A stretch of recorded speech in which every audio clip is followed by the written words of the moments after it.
I'm Tina Quizon, and thank you for joining me again for another episode of Pathways to Paradise.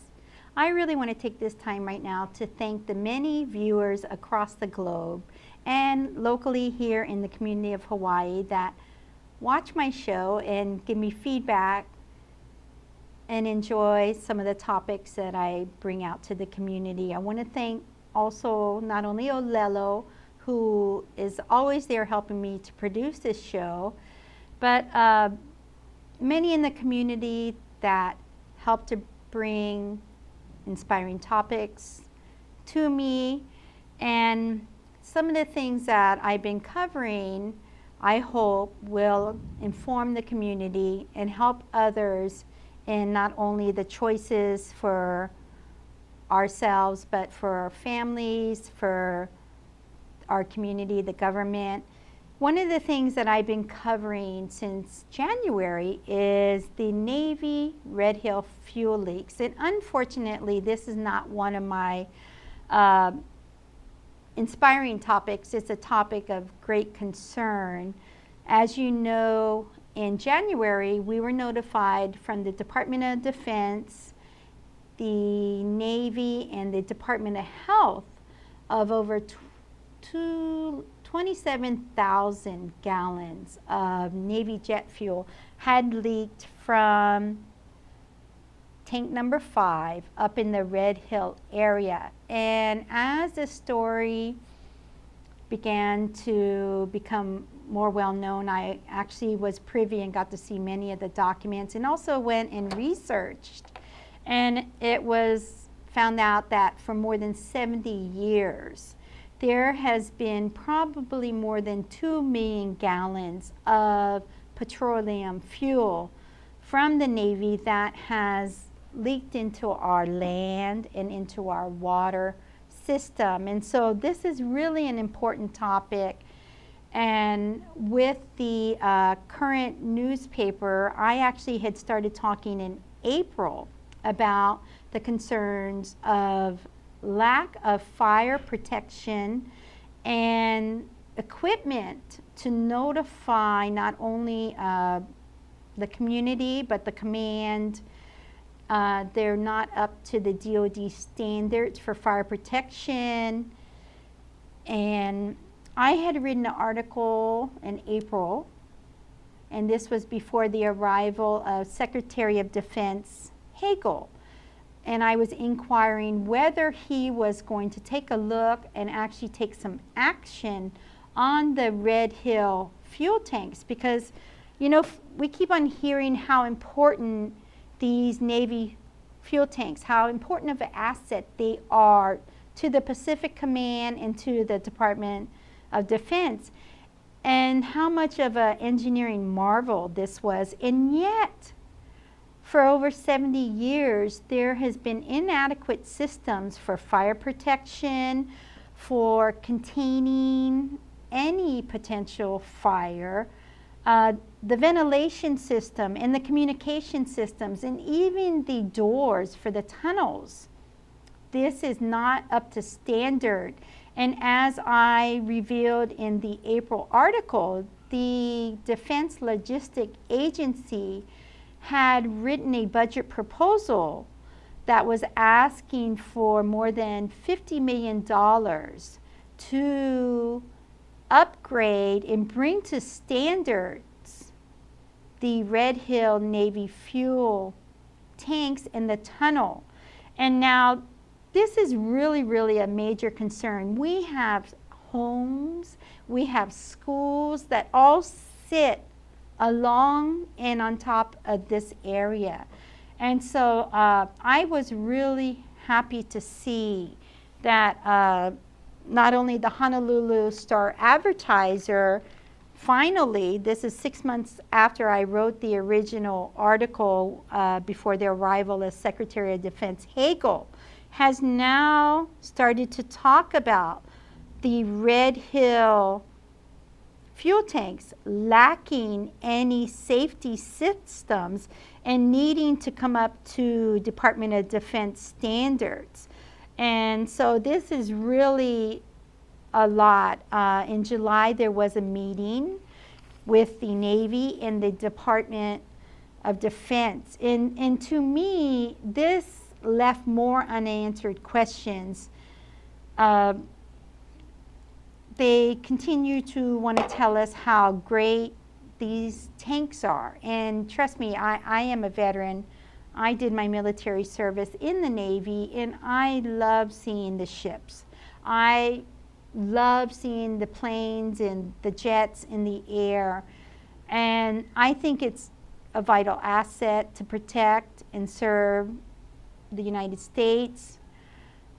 But when you have 20 tanks with millions and millions of gallons of jet fuel, and you don't have the proper systems in place, and yet you want to tell us that, oh, this is not, if you read the articles from the newspapers, they're basically trying to downplay this. And yet my documents that I put up in my April article that are from the Defense Logistics tell us exactly how much of this is basically, I'll read the articles to you, but this is a priority. And not only has the governor failed us, I believe Secretary Hagel, by not looking at this when he was here in early June, I believe the Department of Defense, and I believe the Department of Health have all failed us. In April, I shared and put the link to these documents, and I'm going to go ahead and read this. So, beside the fuel contamination into our land and groundwater, we reported that there were other major problems inside the Navy Red Hill fuel tank facility. The tunnels have also been ignored for decades. In early April 2014, we reviewed and shared one budget report from the Defense Logistics Agency. It's the fiscal year 2015 military construction project data report, and it's dated March 2014 for the JOINT BASE PEARL HARBOR-HICKAM Red Hill. Deferred sustainment, restoration, and moderation for the fuel facilities at this location on this one page was $19.9 million. Outstanding pollution and safety deficiencies are stated: air pollution, water pollution, occupational safety and health. And the report goes on to say that repair existing and provide additional oil-tight doors along the tunnel, provide new emergency voice and fire alarm systems throughout the tunnel complex, upgrade the ventilation system to explosion-proof fixtures, integrate ventilation system with existing emergency system controls, provide self-contained breathing apparatuses, and these are, the acronym is SCBA, gear for lower access tunnel for emergency air supply, project, upgrade existing fire protection and ventilation system at the Red Hill Fuel Complex to comply with DoD life safety standards. So the Navy Red Hill facility is not at current DoD life safety standards. They do not have current fire protection or safety systems in place. It goes on to say that requirement, there is a need to upgrade the life safety systems at the underground defense fuel supply point to comply with DoD life safety standards. Now, this is contrary to what the Department of Health and the Navy reports keep on trying to say to us. It's really insulting. Civil Beat did a great job, Sophie over there, talking about how she brought to the attention on a meeting last week when they tried to downplay this report that, you know, why would this report say these things if this wasn't true? So again, what can we believe of what the Navy, the Department of Health is saying if they're going to write one thing and then they sit there in person and try to downplay and say, oh, no, no, no, that's nothing to be concerned of. What can we believe and what should we believe of what the Navy is telling us, of what Gary Gill, the Department of Health, and why isn't our governor stepping in? You know, I was really frustrated because in April when I wrote this report, I did some follow-up. Chris Lee, you know, he was there at the July 15th meeting, but it's this lackadaisy attitude. It's a little bit frustrating to see not only the Navy, but our representative. I didn't see Congressman Gabbard, Mike Gabbard, who initiated the so-called first meetings. He didn't come to the Red Hill meeting that was held at Radford, which is also coincidentally a site that has been left unremediated by the Navy. So it's this whole on and on lack of forthright and truth to the public. And that's why I keep on talking about this, and I hope that others will take this serious. This is our water resources, this is our land, this is our home, our schools, our businesses. They're not ready for one catastrophic failure of one tank. And here we have 20 fuel tanks in a whole 3 miles of tunnels without proper fire safety protection and ventilation, and even the proper gear for the Navy responders to be in those tunnels should one spark fly. Let me go on and read some more of this report, because this is serious, and this really is very telltale to the immediate threat to all of us that we should be paying attention to. So the upgrade is needed for fire protection and ventilation systems at the Red Hill Fuel Complex to comply with DoD life-saving standards. There needs to be an upgrade to the life safety systems at the underground defense fuel supply point to comply with the DoD life safety standards. The Red Hill Fuel Complex was constructed in 1942. We know that. But that's no excuse to go 70 years without really taking care of your duty. It's a large-scale underground petroleum storage facility. This facility provides fuel and lubricating oil to afloat and ashore-based customers. So this is not only your Navy, this is your Air Force, this is your National Guard, and this is a strategic point. And so they say this asset is very important, and I agree, but we need real things in place and we need truth. The underground fuel tanks and pumps housed are interconnected with a 3-mile plus tunnel system. Now this tunnel system goes under houses in the Foster Village area. You have schools up at the top near the Red Hill. You have just a plethora of community. The freeway goes over these tunnels. And yet here we have allowed for over 70 years for there to be inadequate fire protection, inadequate systems to notify us of leaks, inadequate communications and ventilation. It's saying they need an upgrade to explosion-proof fixtures. Well, I just think this is not acceptable. I am so glad that we have, for once, you know, the Honolulu Star-Advertiser.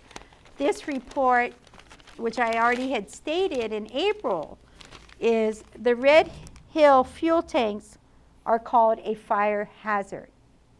This is serious. I don't think Gary Gill should slough this off, or the Navy. Captain Williamson, I believe, is no longer in the command. But every time there's a meeting, oh, well, you know, it's not really that bad. No, this is serious. We've got the documents to prove it. It's this whole, you know, careful work cuts the risk. No, this is serious. You're playing with lives. You're playing with our environment. You're playing with our land. Enough is enough. We need to be serious. There needs to be accountability. The systems need to be brought into current standards. You know, there's no reason in the 21st century that we should even be having to have this argument to question. It should be automatically the most advanced technology you can have, so you know immediately that there's a leak, not waiting for the well monitor to tell you that you've got petroleum in your drinking water or in your aquifer or in your land, not waiting for a spark to occur in a fire. How are we going to evacuate everybody up in the Red Hill and the Foster Village area? What is the contingency plan? Right now it said there is none. And I just think that it's just been too much handshaking of, well, we don't want to offend our Department of Defense. They do so much for us here in Honolulu. No, this is serious. There needs to be good stewardship. There needs to be good accountability. This isn't a sandbox with a bunch of kids playing, and it's okay if we spill some of the sand once in a while. This really needs to be, it states right here, and I wrote it also in my report, high potential for a fire. The Pentagon's logistic agency said in a $50 million request that we talked about and wrote about in April. Fire involving fuel are extremely difficult to extinguish. That's in black and white, Gary Gill. That's in black and white, Secretary Hagel. Governor Abercrombie, I think it's time to get serious. We don't need more things like the way you're treating the molasses. And our Attorney General steps in and says, well, we don't want litigation. No, stop protecting not only corporations, but the Department of Defense. We need the right thing done. These are our major resources. You can't sit and tout that Hawaii is this pristine, beautiful location, and we want tourists from all over the world, and we want our Department of Defense, but we don't really give a crap about taking care of our land, our water, or protecting our community from fire hazards.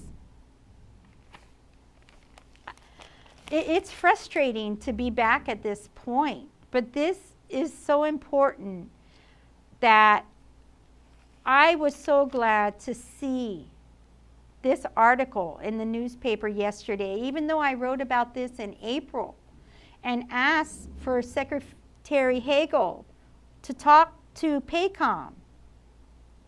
I think it's Admiral Locklear, you know, and said, we need a dialogue, we need discussion. You know, when are you going to address the leaks? When are you going to address the mounting problems and concerns?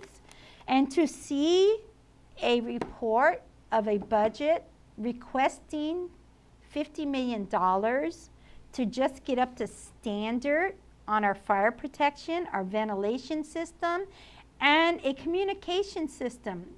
That's a no-brainer. This is our lives. This is our land. How can you claim you're the greatest military in the world when you can't even protect and do right for the community? It's shameful and embarrassing to sit there in a meeting, and Civil Beat reported this, to shuck this off as, you know, like it's a sandbox and you're playing. I'm insulted, and I would hope others in the community are insulted, because this really has to stop. Careful work cuts the risk, Navy says. Careful operation When you couldn't even tell us for sure how much fuel, and then you kept on going back and forth, and it took hard pressing and showing of documents to say, yes, we've got a leak. You know, this isn't the boy putting his finger in the dike. And as I told Gary Gill in July, this is not a candy store. You know, you guys need to stop treating this like this is a bunch of candy and we're just creating hurricane popcorn. This is really serious, and you know, it's just mind-boggling that anyone would try to pretend this whole report is a careful risk. It's a necessary. The documents talk about how that this facility will continue to be an unnecessary elevated risk. The proof is in black and white. I want to go ahead and show the clip of the meeting when I was there on July 15th. We took some video and recorded the entire meeting. And again, it was just really frustrating to hear Gary Gill stand there, to hear the Navy stand there and try to tell us that, oh, well, this isn't really anything to be concerned about. It's just a, you know, it's a engineering marvel, but don't worry that we continue to spill fuel into our land and water. Don't worry that we don't have proper fire protection and ventilation systems. Don't worry that we don't have a containment plan that will ensure and keep our community safe. I literally wanted to pound the table. And then people want to know, why am I always pounding the table? This is frustrating to watch this kind of behavior from our government. It's like watching the VA and what it has done to sit there and pretend that, oh, well, we don't know why these veterans are upset and wanting to, you know, we want the veterans to come, but when they try to speak, we don't want to really hear what they got to say. And it's the same thing here with the Navy fuel tanks. It speaks to a greater problem, that when you have a facility that is so vital and important, no one can doubt that. But when you can't put proper fire protection in place, ventilation, and have proper procedures and the best technology to know if there's a leak of fuel, instead of waiting to check a monitor in your well. This is a broken system. The governor should be pounding the table. Tulsi Gabbard should be pounding the table. Mazie Hirono, all our legislators and senators, Brian Schatz, I have not seen him say anything recently. There was not one report in any of these documents from the governor. There was nothing from any of our senators, whether it Colleen Hanabusa, no statement here. Nothing from Brian Schatz to say this is wrong. We want the congressional, I think it's the joint services for the Department of Defense. We want answers. We want up-to-date systems. We want to know that if they can't comply and have the proper safety systems and leak detections, then this facility should not be running. It should be closed down. And I hope that by October 1st, we've got some real hard answers and some real action. And not saying this is okay, it's a careful risk. If we just carefully sort of I found photos of people in aloha dresses, no hard hats, were being allowed on tours in this facility. It's just such a I don't know how to explain it. One moment they're screaming, this is important, we need this facility, and the next moment, well, pay no attention that we don't have fire codes and standards and equipment.